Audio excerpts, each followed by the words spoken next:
Donc ce soir, je vais vous parler du Sacré-Cœur de Jésus, donc dans le cadre de la formation spirituelle. Donc je vais vous parler de la vraie dévotion envers le Sacré-Cœur. Je n'aborderai pas l'aspect politique, historique, voyez, du règne du Sacré-Cœur sur la France. Bon, je vous ai mis les petits délires là de la Berriou qui commencent à partir en guerre contre Sainte Marguerite Marie. Vous voyez, c'est toujours, enfin, au-delà de la Berriou, il faut que vous compreniez, que vous ayez un véritable esprit surnaturel, hein, au-delà des prêtres qui partent en guerre, soit contre Mélanie et le secret de la Salette, ou soit contre Sainte Marguerite Marie et le message du Sacré-Cœur, d'autres contre le Sœur Lucie aussi, parce que c'est plus feutré pour l'instant, c'est pas encore sorti dans le grand public. Hein, mais enfin, ceux qui font la guerre à la Salette font la guerre à Fatima aussi, parce qu'ils disent que Sœur Lucie a assisté à la nouvelle messe, qu'elle a reconnu Jean-Paul II, etc., etc. Vous voyez, d'où l'importance d'avoir des idées claires sur la fausse Sœur Lucie, hein, avec les photos, en regardant bien les photos et en ayant les arguments médicaux comme quoi la nouvelle Sœur Lucie des années 60 n'est absolument pas la Sœur Lucie véritable qui a eu les apparitions. Bon, ceci étant juste une parenthèse, pour pouvoir justement défendre, y compris le règne du Sacré-Cœur sur la France, il nous faut à la base avoir une dévotion personnelle, voyez, avec le Sacré-Cœur, et le faire régner d'abord sur nous, en ayant une relation quotidienne, vraiment remplie d'amour.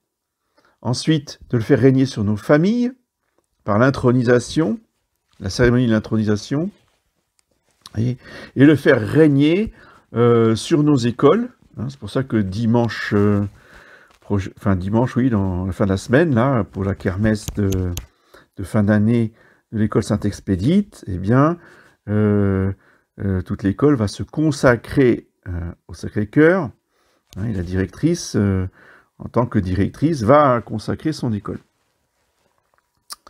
Et tout le monde y adhérera et y participera. Et de même pour les entreprises. Vous voyez, les entreprises, il faut consacrer les entreprises au Sacré-Cœur de Jésus, ça c'est évident. Pour que justement ils puissent régner sur la société. Donc ça c'est à notre portée, mais pour que nous puissions le faire correctement et que cela porte des fruits, vous voyez, eh bien il nous faut méditer la spiritualité, la mystique du Sacré-Cœur.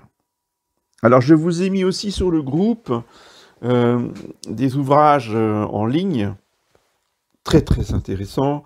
Alors vous avez évidemment les premiers, la bénédictine Sainte Gertrude d'Efta, hein, qui était une Allemande, bénédictine allemande, extraordinaire, le héros de l'amour divin, ça s'appelle, que vous trouvez aux éditions du Cerf. C'est vraiment un livre admirable, hein, que je recommande à tous.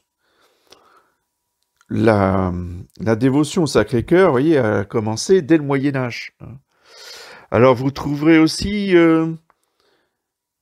une autre bénédictine qui a une très grande dévotion au Sacré-Cœur, qui a eu aussi des révélations privées du Sacré-Cœur, c'est Sainte Mechtilde. Les révélations du Sacré-Cœur à Sainte Mechtilde sont vraiment très bien, très bien. Je ne les ai pas encore mises sur le groupe, parce qu'il faut que je les cherche, mais dès que je les trouve, je vous les mettrai. Plus avant, dans l'époque, on va dire moderne, hein, pas contemporaine, mais l'époque moderne, qu'on appelle l'époque moderne en spiritualité, c'est après le XVIe siècle, si vous voulez, c'est la réaction, c'est la contre-réforme contre le protestantisme. Vous voyez, et une des conséquences du protestantisme, chez les catholiques, ça a été le jansénisme. Bon, le gallicanisme, c'est autre chose, c'est une autre filiation, c'est un autre courant de pensée. Mais par contre, le jansénisme, oui, c'est une conséquence, bon, pas directe, mais parce que c'est pas les protestants hein, qui ont créé le jansénisme, mais c'est une sorte de réaction psychologique de tout un courant de catholiques qui s'est durci un peu je dirais à la méthode Calvin, hein, des calvinistes. Bon, vous avez eu un courant aux États-Unis qu'on a appelé, d'abord en Angleterre, puis ensuite aux États-Unis qu'on a appelé les puritains. Vous voyez, c'est du même ordre.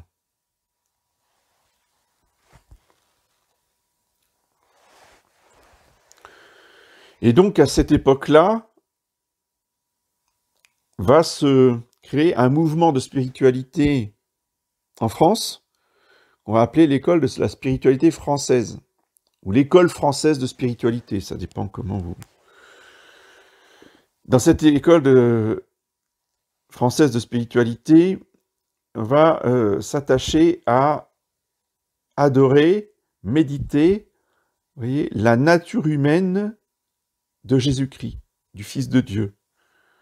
Voyez, donc tout naturellement, donc les saintes plaies, vous voyez, la passion, tout ce qui concerne la vie de notre Seigneur dans son humanité, ce qui est évidemment l'évangile, hein. Mais tout naturellement, puisqu'ils insistaient beaucoup sur cette incarnation du Fils de Dieu, justement contre cette espèce de gnose abstraite qu'est le protestantisme, eh bien, tout naturellement, la dévotion au cœur physique du Seigneur Jésus, vous voyez, était tout naturel. C'est-à-dire, c'était d'une logique implacable. Et donc, dans ce courant de spiritualité française, vous avez Saint Jean-Eudes. Donc, je vous ai mis les 3 ouvrages, Le cœur admirable de la Mère de Dieu, et je vous ai mis aussi le lien vers une page web très très intéressante qui fait un résumé de la spiritualité, de l'œuvre, de la personnalité de Saint Jean-Eudes.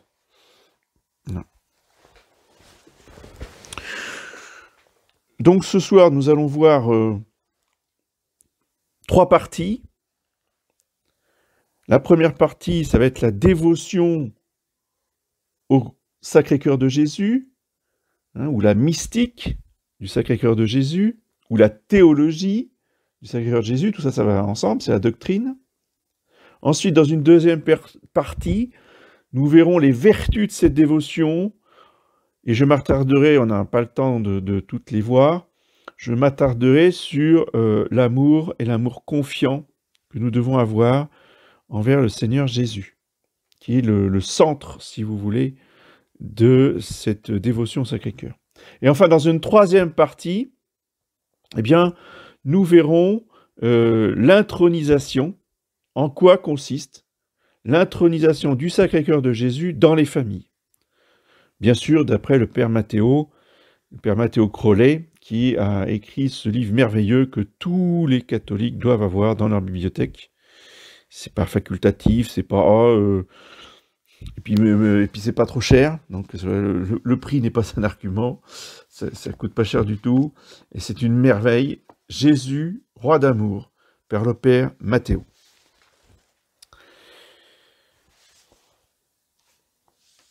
Alors, première partie, la dévotion envers le Sacré-Cœur de Jésus.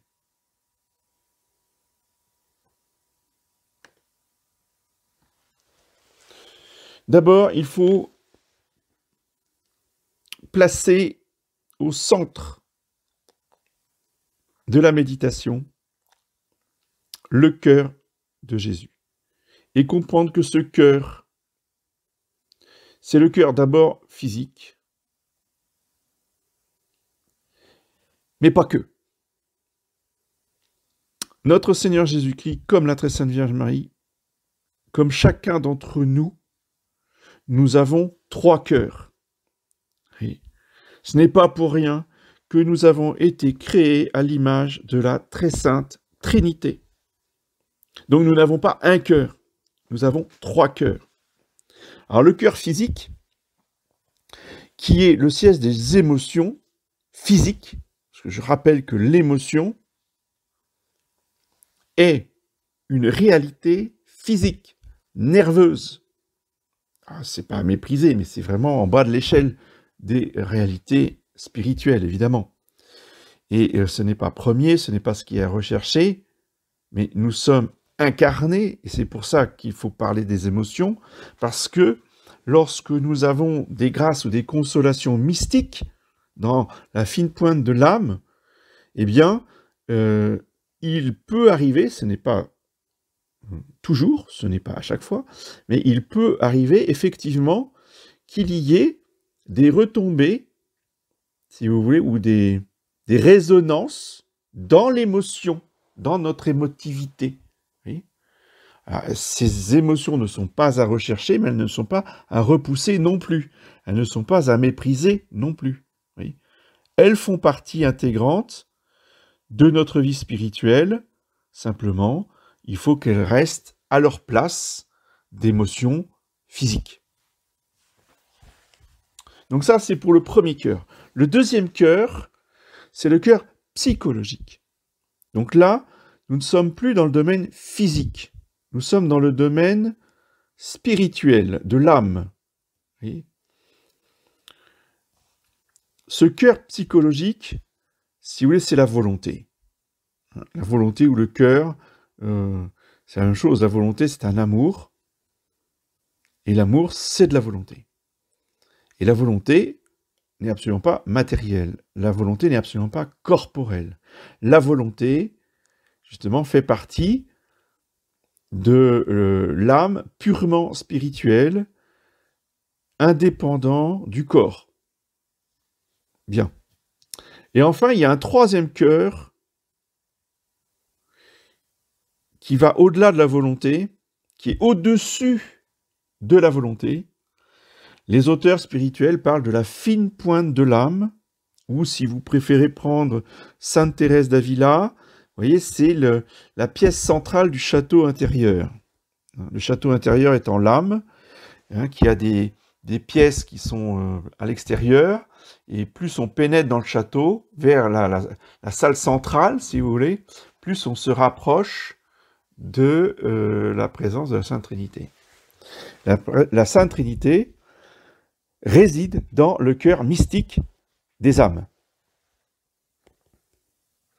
C'est dans ce cœur mystique que réside le libre arbitre. Le libre arbitre, c'est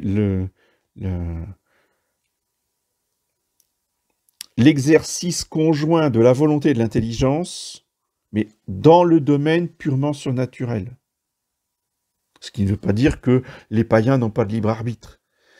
Mais leur libre arbitre est très, je dirais, déficient dans les ténèbres de la mort, dans les ténèbres du mensonge et du péché. Donc, quand je parle du cœur mystique, je parle évidemment du libre arbitre placé dans la lumière de la très sainte Trinité à la fine pointe de l'âme. Voilà. Et ça, évidemment, les païens ne connaissent absolument pas cette réalité du cœur mystique. Ils ont un cœur physique comme nous, ils ont un cœur psychologique comme nous, mais ils sont dépourvus de cœur mystique. Alors ce cœur, ce sacré cœur, qui a en Jésus-Christ les trois caractéristiques, les trois états, si vous voulez, c'est aussi le cœur de l'Église. Puisque de Jésus-Christ et de l'Église, disait sainte Jeanne d'Arc, c'est tout un, évidemment que le Sacré-Cœur va être au cœur de la Sainte Église catholique, du corps mystique du Christ. C'est le Sacré-Cœur de Jésus qui va opérer la rédemption, évidemment, jusqu'au sacrifice de la croix, jusqu'à la résurrection, jusqu'à l'ascension. Toutes ces étapes, tous ces mystères de la vie de Jésus-Christ sont des actions du Sacré-Cœur de Jésus. Mais plus spécialement, évidemment, le pardon des pécheurs, qui est l'expression la plus caractéristique de l'amour divin. Il faut parler aussi, évidemment, aujourd'hui, vous savez que nous sommes le jeudi dans l'octave du Sacré-Cœur de Jésus, et le jeudi dans l'octave du Sacré-Cœur de Jésus, c'est la fête du cœur eucharistique de Jésus. Donc on va dire que c'est un quatrième état spécifique à Jésus-Christ, de son cœur eucharistique.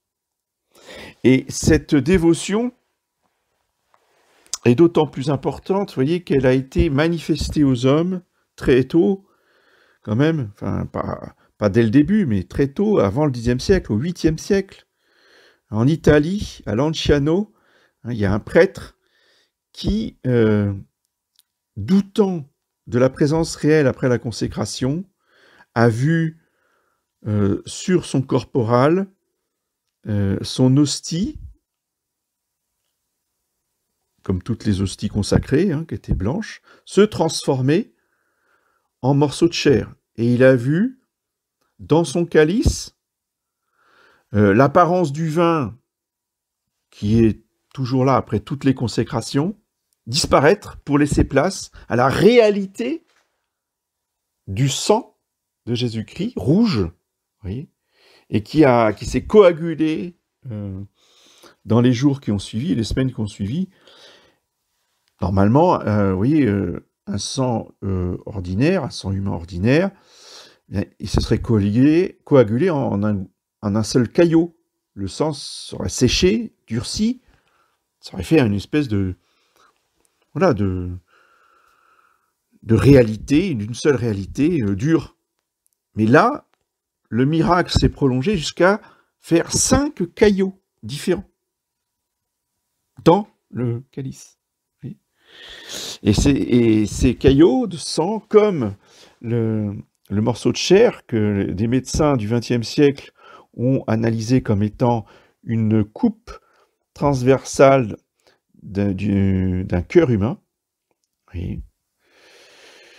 Bien, ces deux réalités-là, enfin plutôt ces 6 réalités tout à fait miraculeuses, incorrompues depuis le 8e siècle, sont toujours en exposition pour tous les fidèles dans l'église de Lanciano en Italie. D'ailleurs, vous avez des reportages sur YouTube. Vous tapez Miracle Lanciano et vous trouverez tout un tas et en français, s'il vous plaît, des reportages sur l'histoire du miracle avec le film, la vidéo donc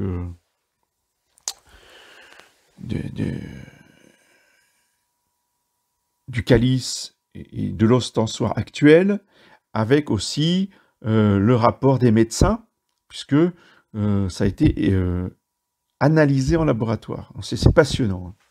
Franchement, c'est pas le but de mon exposé de ce soir, mais franchement, je vous conseille vivement de vous intéresser au miracle de Lanciano. C'est bouleversant. Voilà.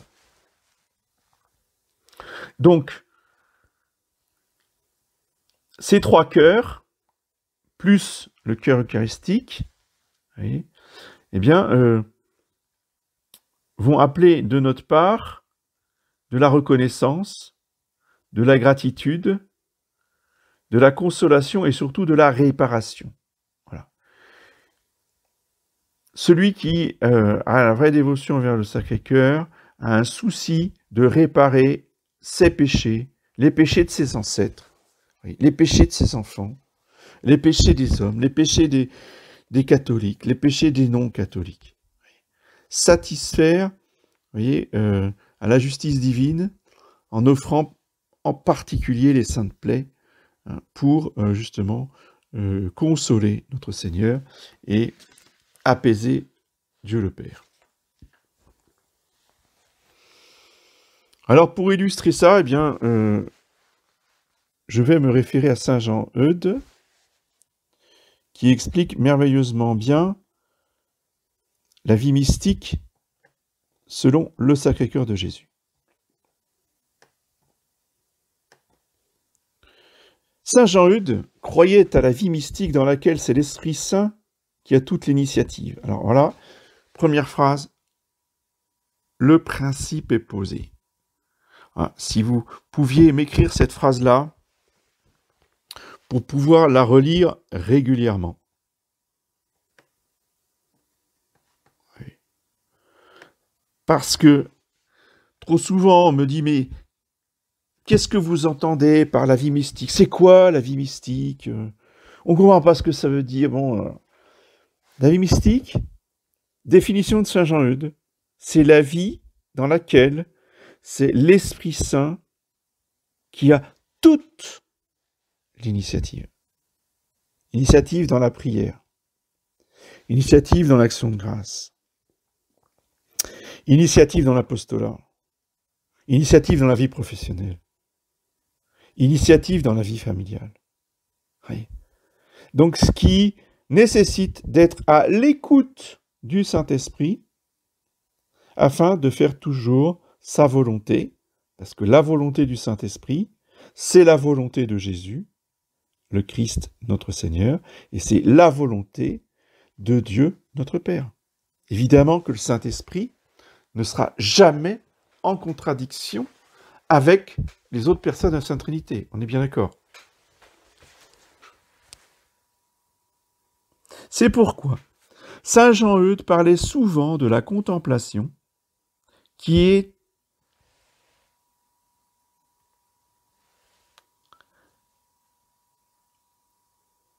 un regard unique et très simple de Dieu. Regard unifié, un regard simple de Dieu, sans discours, sans raisonnement, sans multiplicité de pensées, bref, sans bavardage et sans blabla. On se tait, on garde le silence en soi-même et on regarde tout simplement un mystère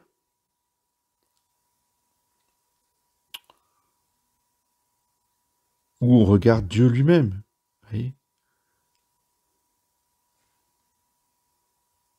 Et cela, ce regard silencieux, s'accomplit dans le secret du cœur, dit Saint Jean-Eudes. Si vous voulez le dire autrement, c'est une prière silencieuse.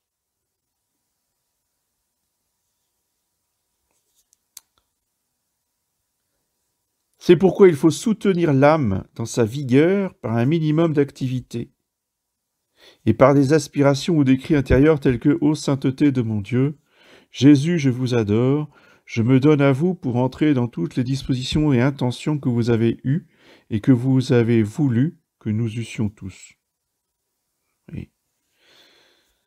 Voilà, et on rejoint tout à fait, c'est parce que les saints qui sont habités du Saint-Esprit, tous, sinon ce ne seraient pas des saints, les saints sont interconnectés, je dirais, ils disent tous plus ou moins la même chose avec des variantes, mais on tourne toujours autour de la même idée. Voyez, je me dépouille de mes intentions, je me dépouille de ma volonté, je me dépouille de moi-même pour me remplir du Saint-Esprit, faire ce que le Saint-Esprit veut, prier aux intentions du Saint-Esprit. Et voilà, c'est ça. C'est ça la vie mystique. C'est pour ça, c'est pas compliqué, mais c'est tellement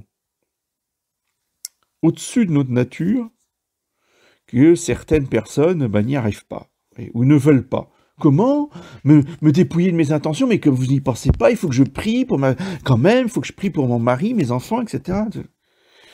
Oui, parce que bien sûr, le bon Dieu, il en a. Si vous ne le faites pas, le bon Dieu, il va jamais s'en occuper, évidemment. Le bon Dieu, il pense à personne de votre famille, évidemment. Vous voyez. Voilà. La confiance dans la prière silencieuse, elle va jusque-là. J'arrête de me préoccuper de tout ce qui se passe autour de moi et je ne m'occupe que du bon Dieu.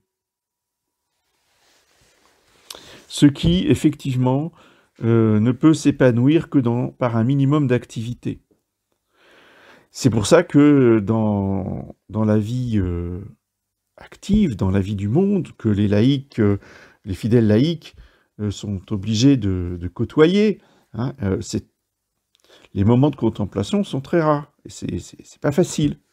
C'est pour ça que les âmes qui sont vraiment contemplatives, qui ont cet appel et cette vocation à la contemplation, en général, elles quittent le monde. Elles rentrent dans un monastère où, justement, elles vont faire silence, solitude et prière. Et plus les âmes auront des capacités et voudront vivre cette vie contemplative, plus la solitude sera radicale, le silence absolu, et il y a des degrés.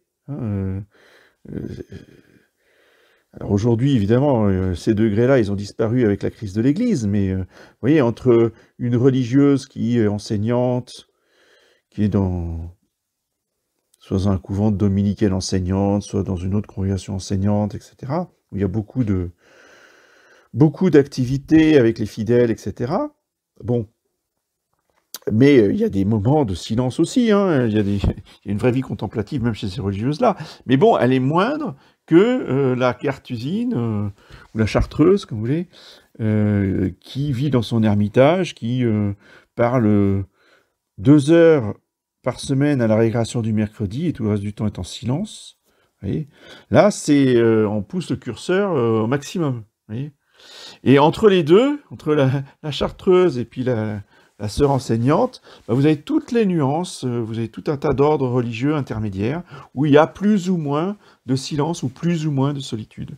Mais tous ont pour but la contemplation. Alors pour le laïc qui est dans le monde, ça ne veut pas dire qu'il est définitivement exclu de la contemplation, mais c'est vrai que c'est plus difficile. Et en tout cas, ça demande effectivement qu'on sache se retirer un petit peu, qu'on sache quitter les bruits du monde, etc.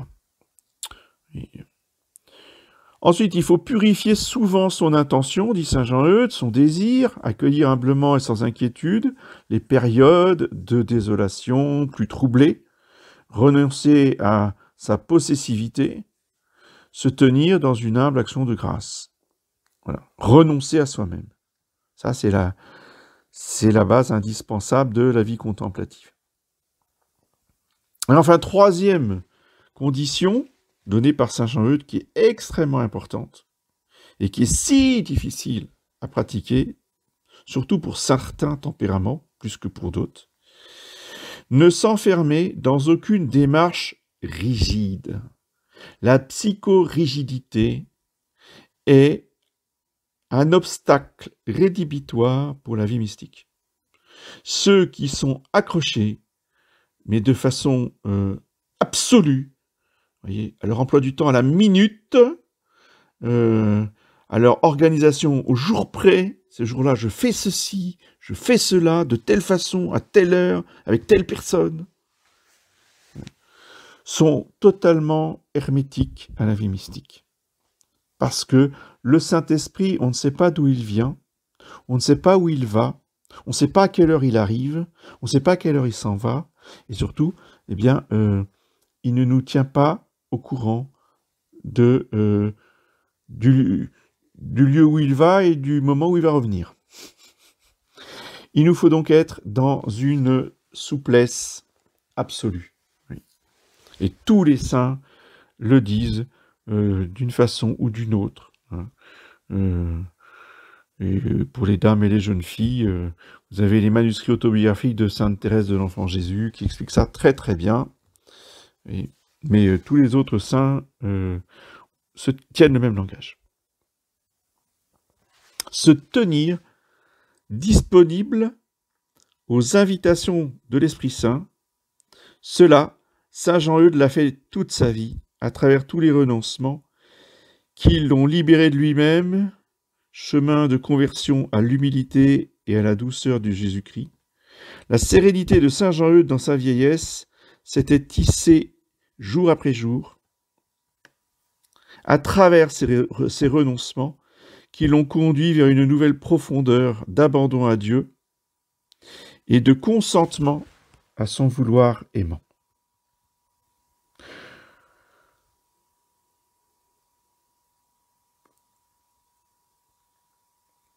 Saint Jean-Eudes est mort en 1680, mais dès 1671, il avait fait un testament dans lequel il demandait pardon et offrait son pardon. Je dis au Père Céleste, ça c'est la prière de Saint Jean-Eudes, du plus profond de mon cœur pour tous ceux qui m'ont offensé en quelque façon que ce soit. Père, pardonne-leur, ils ne savaient pas ce qu'ils faisaient. En union avec Jésus, il remet ensuite entre les mains du Père son âme. Il dépose son âme dans le très aimable cœur de Jésus de Marie, fournaise ardente de l'amour éternel, les suppliant de l'embraser, consumer et transformer en une très pure flamme de ce divin amour. De toute l'étendue de ma volonté, je me donne à l'amour incompréhensible, par lequel mon Jésus et sa bonne mère m'ont donné leur très aimable cœur d'une manière spéciale, et en union de ce même amour, je donne ce même cœur comme une chose qui est à moi, et dont je puis disposer pour la gloire de Dieu. Oui.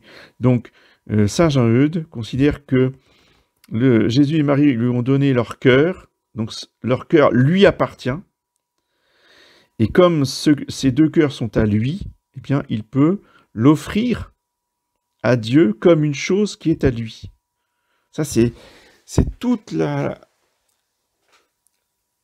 beauté, le mystère de cette dévotion au Sacré-Cœur.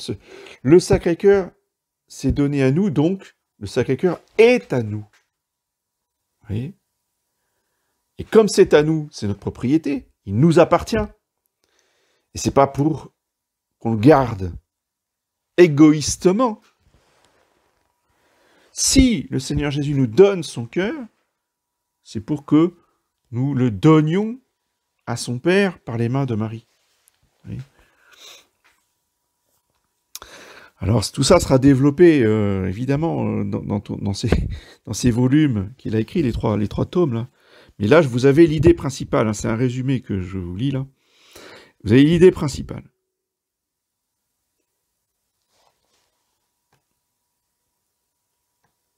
Et enfin, et ça aussi on retrouve ça chez tous les mystiques, Saint Jean-Eudes souhaite que son dernier soupir soit un acte de très pur amour envers Jésus. Hein, tous les grands mystiques ont voulu mourir d'amour pour Jésus. C'est-à-dire que, en fait, leur dernier souffle, vous voyez, soit comme le dernier souffle de Jésus, hein, mon Père, je remets mon esprit entre vos mains, c'est un véritable acte d'amour de Dieu.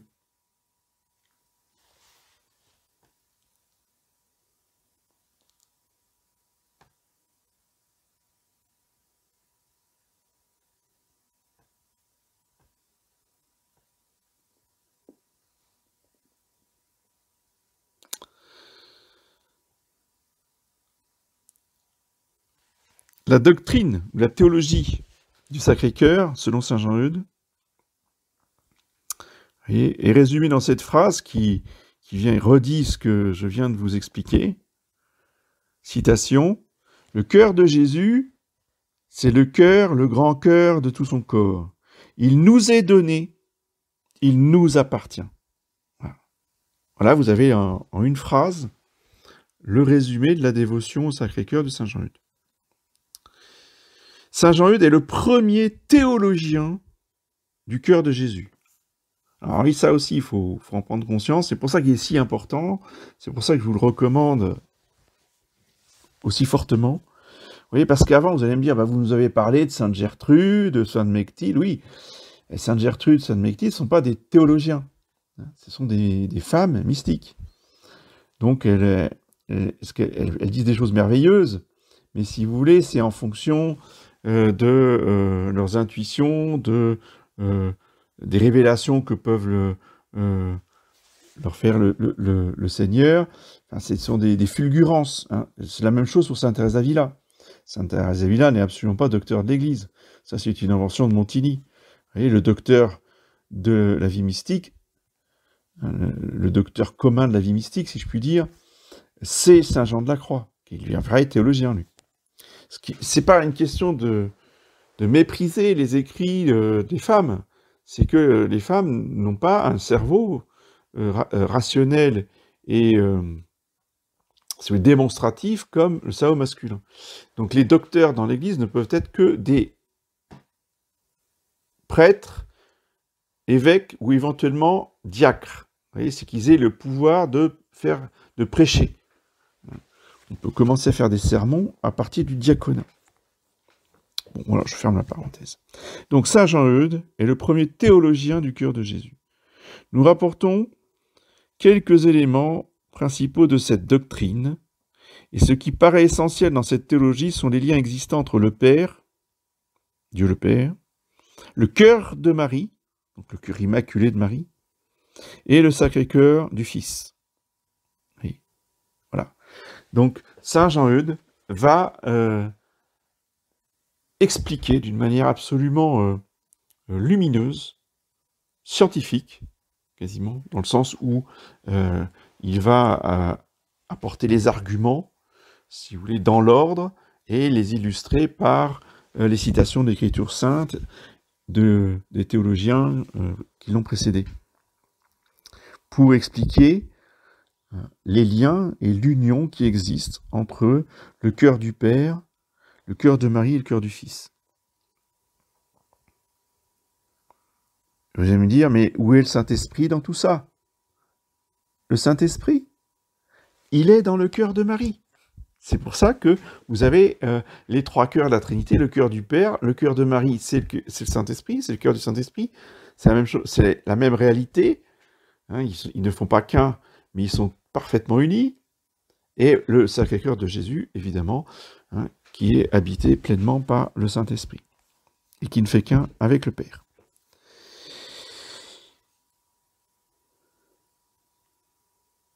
Dès 1648, quand Saint Jean-Eudes rédige l'office du cœur de Marie, oui, parce qu'on ne parlait pas à l'époque du cœur immaculé, puisque le dogme de l'immaculé n'avait pas été défini, vous voyez.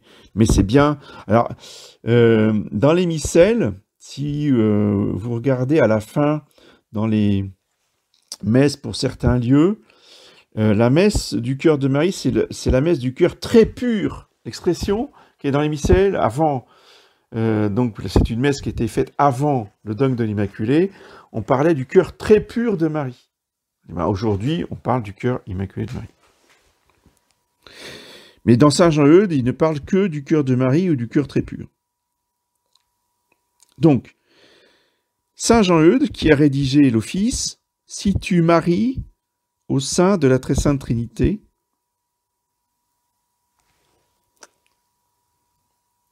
et donc, sans le dire explicitement, elle situe Marie dans le cœur de Jésus. Citation. Dans le cœur de Marie, le Père établit le règne de son amour. Le Fils unique s'y prépare une demeure, et l'Esprit Saint, plénitude de l'amour, en fait son temple. Il est l'arche où se cachent les mystères de Dieu en notre humanité. C'est pourquoi, fin de citation, c'est pourquoi son ouvrage n'est pas appelé le Sacré-Cœur de Jésus, et pourtant c'est un ouvrage sur le Sacré-Cœur. Son maître ouvrage, il l'a appelé le cœur admirable de la Mère de Dieu, parce que le Sacré-Cœur est dans le cœur de Marie, et le cœur de Marie est dans le Sacré-Cœur. Et donc, la conclusion, l'étape suivante, vers laquelle va nous amener Saint Jean-Eudes, ce sont les deux cœurs unis de Jésus et de Marie. Bien.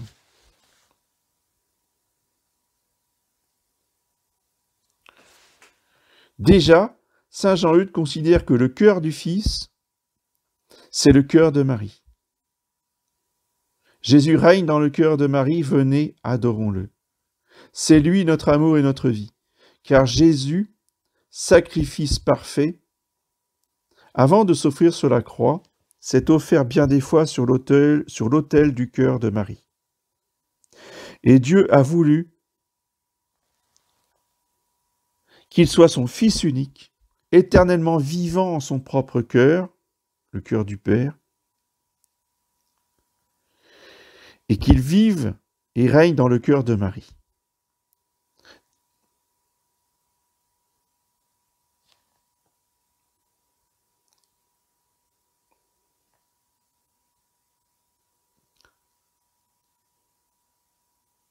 Les grands thèmes de la théologie du cœur de Jésus.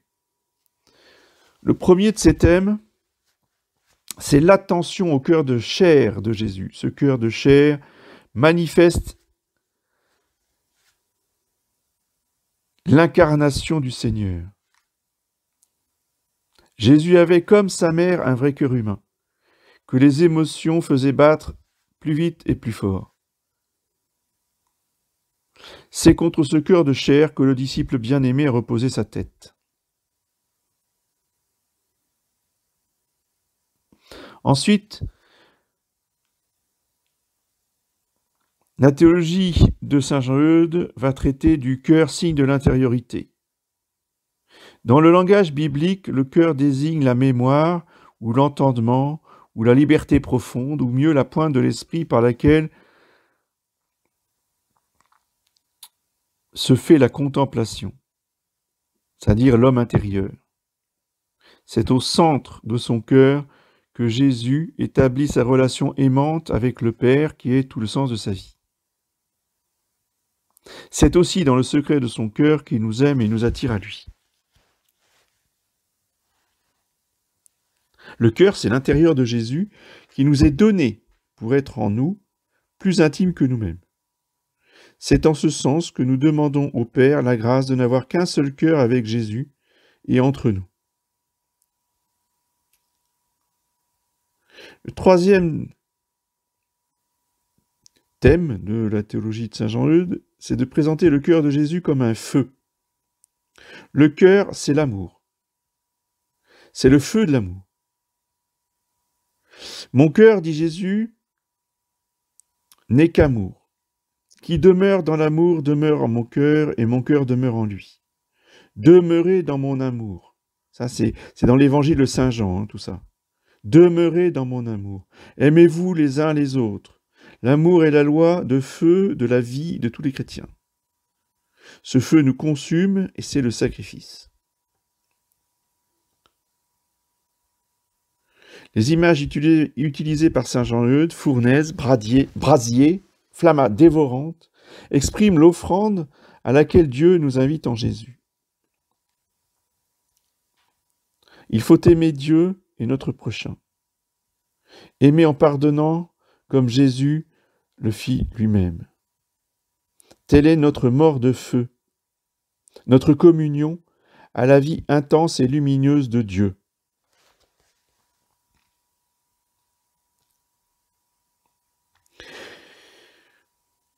Donc en résumé, la théologie de saint Jean-Eudes est la suivante. L'objet de la dévotion au cœur de Jésus embrasse à la fois le cœur corporel de l'homme-dieu, son cœur spirituel et son cœur divin. En l'homme-dieu, nous adorons trois cœurs qui ne sont qu'un même cœur. Le premier cœur de l'homme-dieu, c'est son cœur corporel qui est déifié, ainsi que toutes les parties de son sacré corps par l'union apostatique qu'elles ont avec sa personne du Verbe éternel. Alors là, je m'arrête pour insister sur cette phrase extraordinaire qui justifie une autre dévotion qui est, à mon avis, ça c'est mon opinion, inséparable de la dévotion au Sacré-Cœur. Alors la phrase de saint Jean-Eudes, que je viens de vous citer, je la reprends. Le premier cœur de l'homme-dieu, c'est son cœur corporel qui est déifié, d'accord ? Ainsi que quoi ? Toutes les autres parties de son sacré corps, puisque tout son corps était uni au Verbe de Dieu dans l'union hypostatique. Donc, puisque nous portons un culte au cœur physique de Jésus, pourquoi ne pourrions-nous pas porter un culte à son chef sacré? Vous voyez? Alors, vous pourrez m'avancer tous les arguments que vous voulez, hein,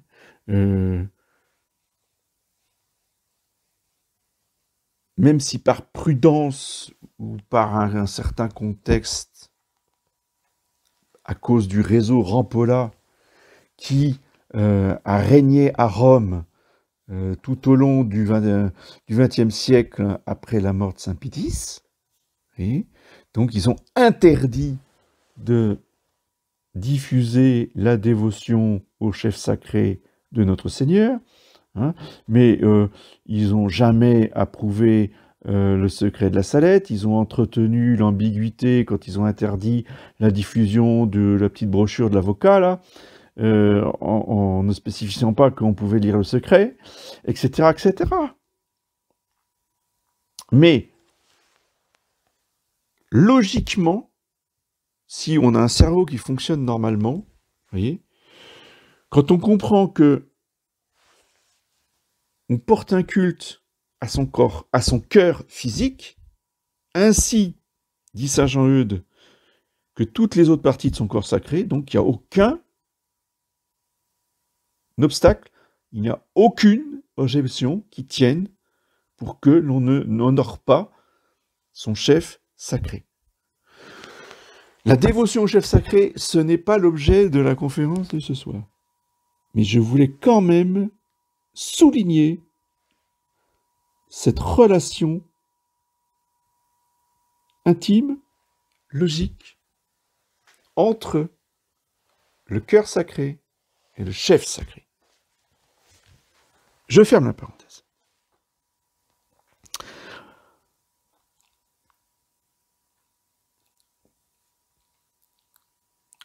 Donc le second thème de la théologie de saint Jean-Eudes, c'est le cœur spirituel de Jésus, c'est-à-dire la partie supérieure de son âme sainte, qui comprend sa mémoire, son entendement, sa volonté, et qui est particulièrement déifiée par la même union hypostatique. Son cœur spirituel, c'est la volonté sainte de son âme sainte, laquelle est une faculté purement spirituelle, dont le propre est d'aimer ce qui est aimable et de haïr ce qui est haïssable. Voyez. Donc là, je voulais vous citer ce texte de saint Jean-Eudes pour que vous compreniez bien que ce que je vous ai présenté au tout début de la conférence, je ne l'ai pas sorti de mon cerveau. Hein. Je n'ai fait que vous exposer, voyez, ce qu'explique saint Jean-Eudes dans ses ouvrages. Le troisième cœur, c'est son cœur divin. Trois cœurs qui ne sont qu'un cœur, dit saint Jean-Eudes, parce que son cœur divin étant l'âme, le cœur et la vie de son cœur spirituel, son cœur et de son cœur corporel.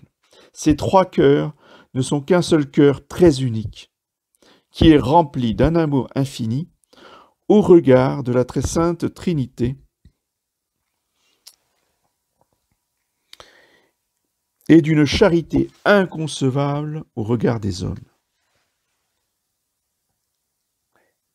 Dieu avait dit au prophète Ézéchiel, « J'enlèverai votre cœur de pierre, et je vous donnerai un cœur nouveau, un cœur de chair. » Ça, c'est donc Dieu le Père qui parle à son prophète Ézéchiel.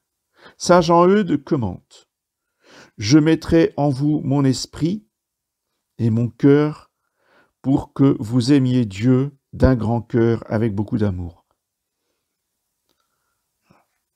C'est ainsi qu'il avait compris cette phrase du prophète Ézéchiel.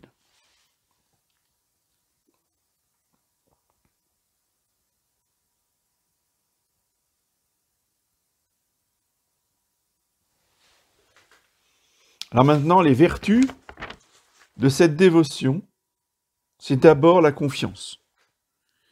Voyez-vous, quand on a contemplé, médité sur cet amour infini du Verbe incarné, eh bien, on ne peut que lui faire une confiance total, aveugle, absolu, sans réserve, sans condition.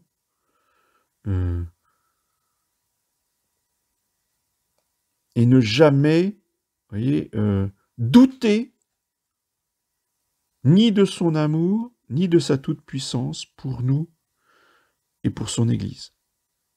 Oui. Ensuite, eh bien, ce sont les vertus, ce sont deux vertus qui vont ensemble, qui sont inséparables, l'humilité et la simplicité. L'humilité, c'est se reconnaître tel que l'on est, pas simplement pécheur, oui, pécheur, mais surtout dépendant, créature, dépendant de Dieu. Vous voyez, ça, c'est la vérité. Et aussi avec des talents, et aussi avec des qualités, et aussi avec une mission, soit de père de famille, soit de prêtre, de religieuse.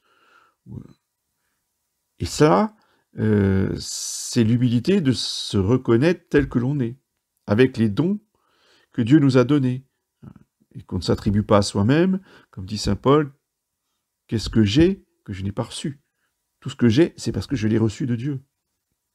C'est pas dire, ah, mais j'ai rien su, je suis nul, j'ai absolument rien, je suis totalement nul. Ça, ce n'est pas l'humilité, c'est le mensonge. Parce que c'est pas vrai. Dieu vous a donné un cerveau. D'accord? Donc, peut-être que jusqu'à maintenant, le cerveau, vous ne l'avez pas trop utilisé, mais vous avez un cerveau comme les autres. Donc, à nous de faire fructifier les talents. Oui. Mais ça, c'est une vérité donc qu'il faut transmettre vous voyez, aux enfants très jeunes. Leur dire, tu es intelligent. Tu vas y arriver. Et si tu as du mal, eh bien, on va t'aider à travailler, à développer ton cerveau, mais tous les enfants reçoivent un cerveau. Donc, à chacun de l'utiliser pour la gloire de Dieu. La simplicité, c'est de fuir justement les complications. Tout ce qui est compliqué, nous éloigne de Dieu. Parce que Dieu est infiniment simple. Et donc il faut avoir des désirs simples, des volontés simples, des considérations simples. Voilà. Et enfin, l'abandon, qui est l'action ultime, si vous voulez, de cette dévotion, ce que dans le langage moderne, on appelle le lâcher-prise. Voilà, c'est la même chose. C'est-à-dire qu'il faut arrêter de vouloir absolument telle chose ou telle chose. Et on dit au Sacré-Cœur de Jésus, « Seigneur, que votre volonté soit faite et non la mienne. » Et là, il peut commencer à arriver des choses intéressantes. Mais tant qu'on n'a pas dit ça, vous voyez, eh bien Dieu va s'opposer à tous nos projets. Dieu va casser tous nos projets. Et ceux qui ne veulent jamais lâcher, vous voyez, vont se révolter, vont se retourner contre Dieu. Pourquoi? Parce qu'ils prient et Dieu, au lieu de les exaucer et de les aider, il casse tout. Il fait en sorte qu'il n'y a rien qui n'aboutisse. Ben oui, parce que ce n'est pas sa volonté. Tout simplement. Et que tant qu'on n'aura pas lâché, Dieu ne lâchera jamais. Donc si on veut une confrontation contre Dieu, c'est jamais Dieu qui perd. Hein. Voilà. D'où l'importance, voyez, de bien pratiquer ce saint abandon. Vous avez tout un livre d'un père bénédictin qui s'appelle Vital Léodet, qui parle uniquement du saint abandon. Voyez. Pour ceux que ça intéresserait, ceux qui ont du mal avec ça, avec cette vertu, qu'ils lisent ce livre de Don Vital Léodet.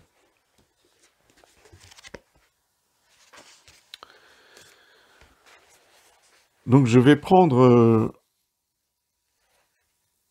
le livre Jésus roi d'amour, voyez, pour vous transmettre, voyez, cet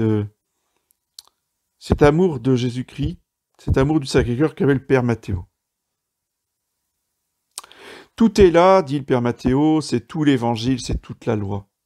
Je vous ai aimé jusqu'à la crèche, je vous ai aimé jusqu'à la croix et même jusqu'à l'Eucharistie. Je vous ai aimé sans aucun mérite de votre part, malgré tous vos démérites, malgré vos misères. Non, pas malgré vos misères, mais à cause de vos misères. Je vous ai aimé d'un amour de préférence. J'ai laissé mon Père, j'ai laissé mon ciel, j'ai laissé mes anges pour venir parmi vous. Les trésors de la terre, je les ai dédaignés. Je suis né dans la pauvreté de l'étable. Je vous ai aimé plus que ma vie, car ma vie, je l'ai donnée pour vous. Et quand on donne sa vie, on a tout donné. Mon père devait faire justice. J'ai voulu être la victime. Je me suis jeté entre sa colère et vous.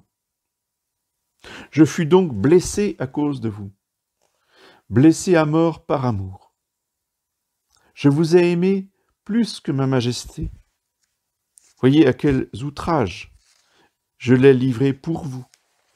Les soufflets, les épines, les crachats, la robe des fous, les fouets, la croix. J'ai cherché les opprobres afin de vous couvrir un jour de ma gloire. Moi, un Dieu. Je vous aime plus que ma gloire, toujours. Car cette gloire, je l'ai voilée d'un suaire au calvaire et d'une mort mystique au sacrement de mon amour. Et à quel mépris ne l'ai-je pas exposé? Je vous ai aimé. Je vous aime maintenant. Mais vous, m'aimez-vous?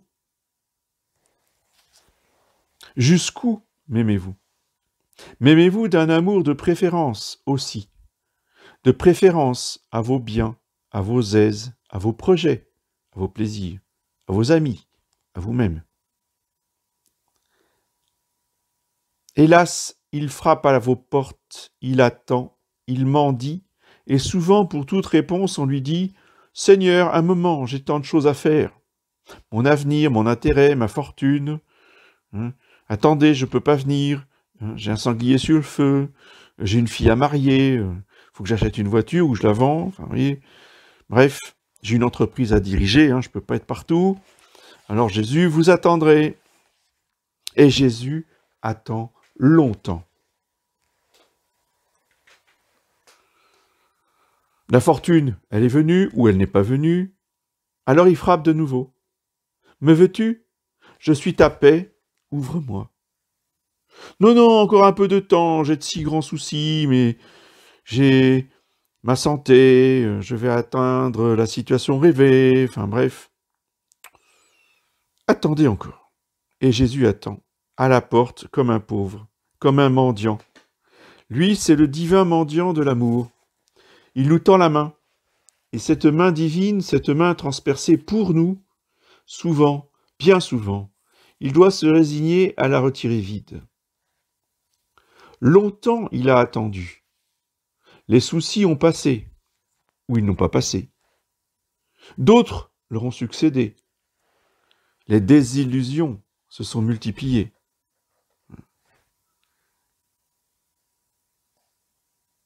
Peut-être sera-t-il reçu maintenant. Alors il frappe, et il pleure en frappant. Me veux-tu aujourd'hui, moi le consolateur, l'ami des mauvais jours? Est-ce que tu me veux? Aujourd'hui, répond la personne, mais c'est le seul jour de repos que m'ont laissé les créatures. Attendez, Seigneur, attendez, on verra demain. Et Jésus attend, lui, le Dieu Tout-Puissant, qui n'a besoin de rien ni de personne. Il attend qu'une créature, petite, faible, qui a besoin de tout, et de lui surtout. Il attend qu'une créature qu'il a comblée de bienfaits, dont il n'a reçu que des outrages, de l'ingratitude et du mépris, veuille bien le recevoir. On a du temps pour tout, et on a du temps pour tous. sauf pour le roi des rois. Comme un furieux torrent de joie et de larmes, les illusions, les ingratitudes, les tristesses ont envahi le foyer. Jésus est laissé sur le seuil de la porte. Il a le cœur meurtri. Il attend toujours. Ouvre-moi. C'est moi, Jésus, le seul ami des jours sans soleil. Celui qui n'oublie jamais. Celui qui ne change jamais. Le seul qui demeure toujours. Recevez-moi, je suis l'infinie miséricorde. Ah, voilà qu'enfin on ouvre la porte. Mais quelle déception! Ce n'est pas pour lui, c'est la mort qui est entrée. Et puis c'est le fossoyeur qui est passé. Et alors il se glisse, lui, le roi de gloire. Hélas, souvent, il arrive pour pleurer sur un cadavre. Voilà la triste histoire de milliers et de millions d'âmes, de familles, histoire d'un amour infini et d'une ingratitude presque infinie. Combien il avait raison, celui qui a dit de Jésus qu'il est un cœur infini.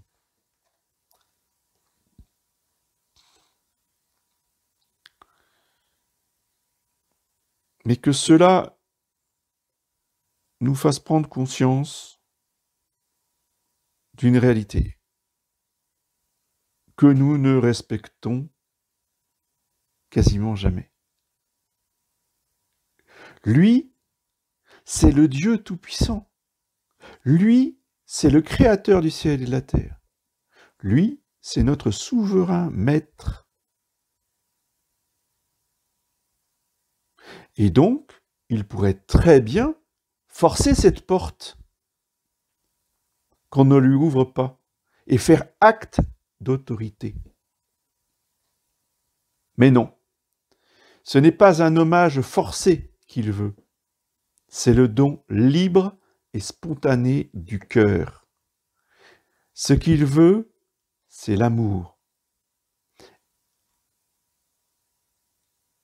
Et nous voudrions forcer les autres, les obliger à faire ceci, les obliger à faire cela.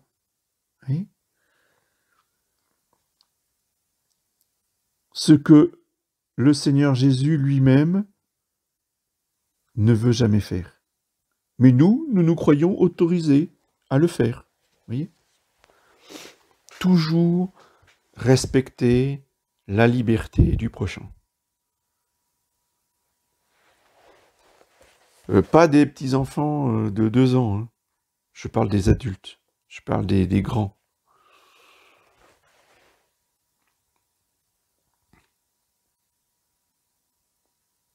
Ah, Jésus n'est pas aimé.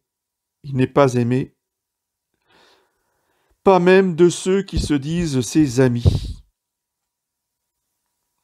Est-ce pour n'obtenir que la crainte qu'il s'est fait homme, qu'il est mort en croix, et qu'il s'est caché sous les voiles de l'hostie? Ah, pour se faire craindre, il avait d'autres moyens dans sa toute-puissance et sa justice. Quoi donc le cœur humain n'a-t-il que cette réponse, la crainte, à rendre aux excès de l'amour divin? J'entends quelqu'un me dire, le Saint-Esprit nous enseigne que la crainte de Dieu est le commencement de la sagesse. Ce qui est tout à fait vrai, c'est une parole de l'Ecclésiastique, chapitre 1, verset 16. Mais l'Écriture dit bien que c'est le commencement, ce n'est pas la perfection. C'est juste le début. À la base de l'édifice, de notre conversion, oui, plaçons la crainte et qu'elle y demeure toujours. Mais au sommet, mettons le complément, c'est-à-dire l'amour qui est la substance de la sainteté. L'amour, c'est tout l'Évangile. C'est Jésus présenté entre les bras de sa mère et dans les bras de la croix. C'est aussi toute la loi et les prophètes, comme dit Jésus dans l'Évangile. Et le ministère du prêtre, qui est un des plus grands miracles, consiste à montrer aux âmes le cœur divin blessé d'amour. Le prêtre est le vicaire de l'amour de Jésus-Christ, car il est avant tout et surtout le dispensateur de la grâce et de la miséricorde divine par les 7 sacrements, enfin, on va dire par les sacrements, pas les 7. Il y en a 2 qui sont réservés à l'évêque, donc les 5 sacrements, qui sont les canaux de la charité du Sauveur, et par sa prédication, par ses sermons. Il est l'écho de cette voix qui a dit « Venez tous à moi, vous qui souffrez, et je vous referai. » Alors ça, c'est une traduction littérale. Dans beaucoup de Bibles ou de missels, c'est marqué « je vous soulagerai hein, » ou « je vous consolerai ». Mais en latin, c'est beaucoup plus fort. C'est refaire, c'est-à-dire, voyez, c'est pas la consolation de Jésus, c'est pas « ah mon pauvre, ah ma pauvre, oui c'est sûr, c'est vraiment dommage, mais je t'aime beaucoup ». Non, non. La consolation de Jésus, c'est de nous refaire, c'est de nous refaire de l'intérieur, c'est de nous renouveler, c'est de nous donner de l'énergie, une vie qui revient dans toute sa puissance, vous voyez, dans toute sa force. C'est ça, la consolation du Seigneur Jésus. Venez à moi, vous tous qui souffrez. Et ce n'est pas que la souffrance va disparaître, c'est que je vous donnerai la force de souffrir. Je vous donnerai l'énergie pour bien souffrir.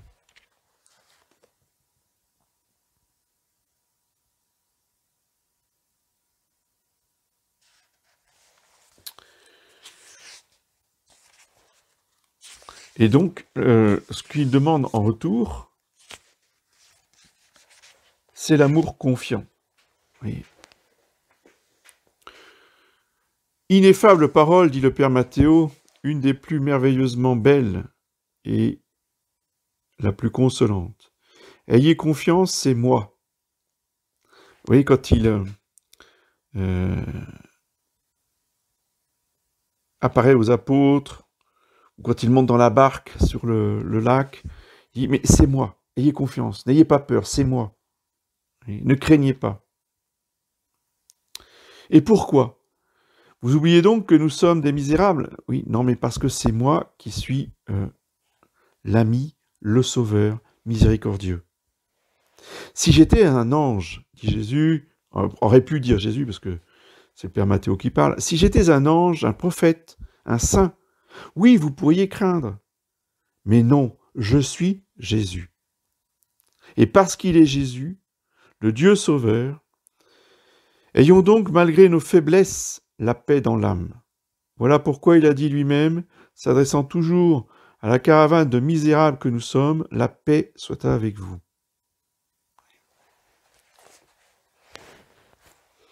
Et il ajoute, je vous laisse ma paix, je vous donne ma paix. Hein, c'est la sienne, ce n'est pas la nôtre, basée sur de l'illusion, de l'amour-propre. Ce n'est pas celle du monde, horriblement falsifiée. Sur la base de sa miséricorde, nous les malades, nous pouvons et nous devons avoir une grande paix. Non pas que nous nous trompions sur notre justice, nos mérites. Nous croyons des justes, confirmés en grâce. Vivons de paix, de la paix que le Seigneur offre aux faibles, aux malades, aux blessés, aux boiteux, aux cancéreux. Paix fondée sur notre foi immense, sur sa parole de tendresse et de salut, sur sa miséricorde, remède et réparation de tous nos maux. Que ferions-nous dans la vie spirituelle, dans l'ascension vers les cimes, sans cette énergie forte entre toutes, qui est celle de la confiance. Sans la confiance, on ne peut pas avancer. Ayons confiance. L'amour confiant est la plus grande force de la vie de sainteté. Misère que nous sommes, nous devons demander de voler sans avoir des ailes. Misère que nous sommes, nous demander de voler sans avoir des ailes serait nous jeter dans l'abîme du découragement. Il nous faut la confiance, ça c'est une aile, pour monter et monter très haut. Et la deuxième aile, c'est l'amour. L'amour confiant, l'amour et la confiance, ce sont les deux ailes qui nous permettent de monter. Avec elles, nous avons la puissance d'escalader le ciel.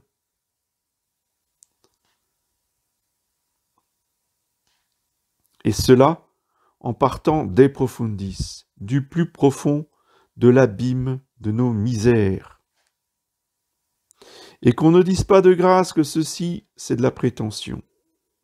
Comme Sainte Marie-Madeleine, nous tous, qui que nous soyons, nous pouvons et nous devons monter, nous appuyant non pas certes sur des béquilles fragiles de nos vertus et de nos résolutions, mais sur la toute-puissance miséricordieuse de Jésus.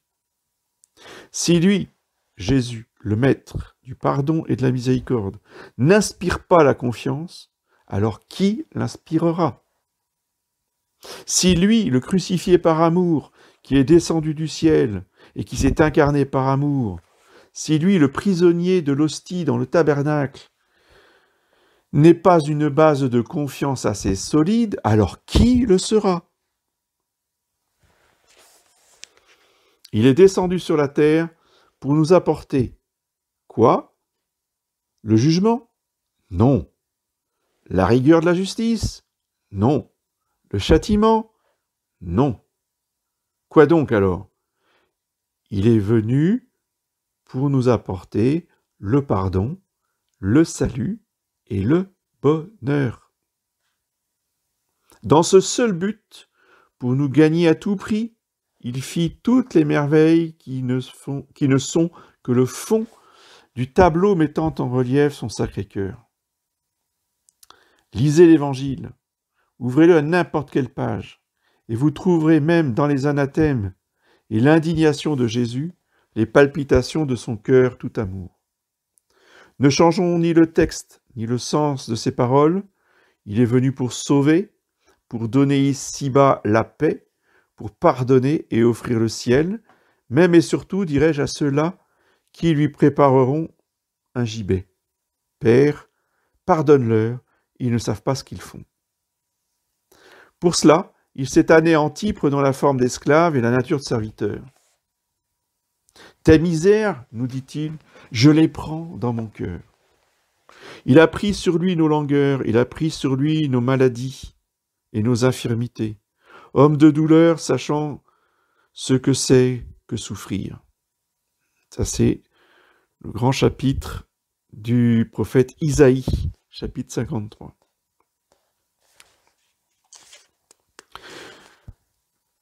Nous pouvons lui appliquer ces paroles. L'abîme appelle l'abîme.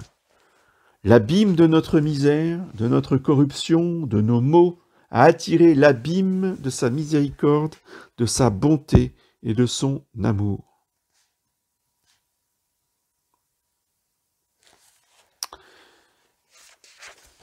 Voilà, il y a encore beaucoup d'autres pages, je ne vais pas vous lire tout le chapitre, je vous donne juste un extrait, et pour que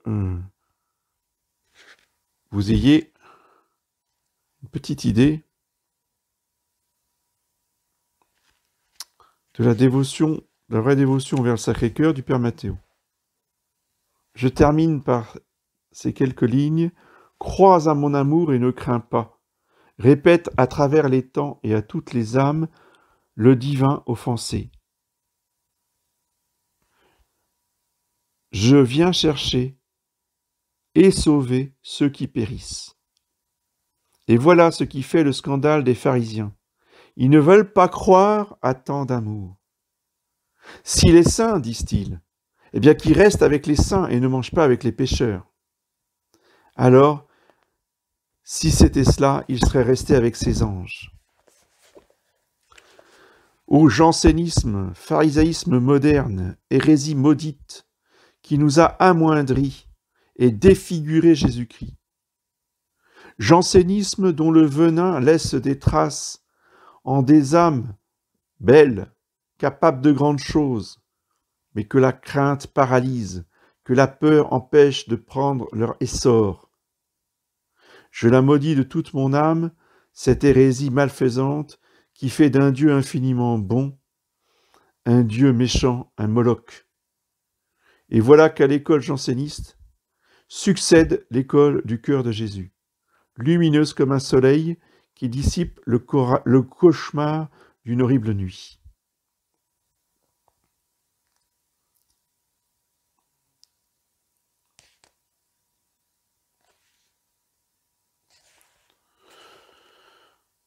Voilà, donc je vous encourage vivement, voyez, à lire, à méditer ces très très belles paroles du Père Matthéo pour enflammer vos âmes d'amour pour le Sacré-Cœur. Alors, il est tard, hein, j'ai beaucoup parlé, donc on va arrêter là pour ce soir et je referai une autre exposé uniquement sur la troisième partie, l'intronisation du Sacré-Cœur de Jésus dans les familles.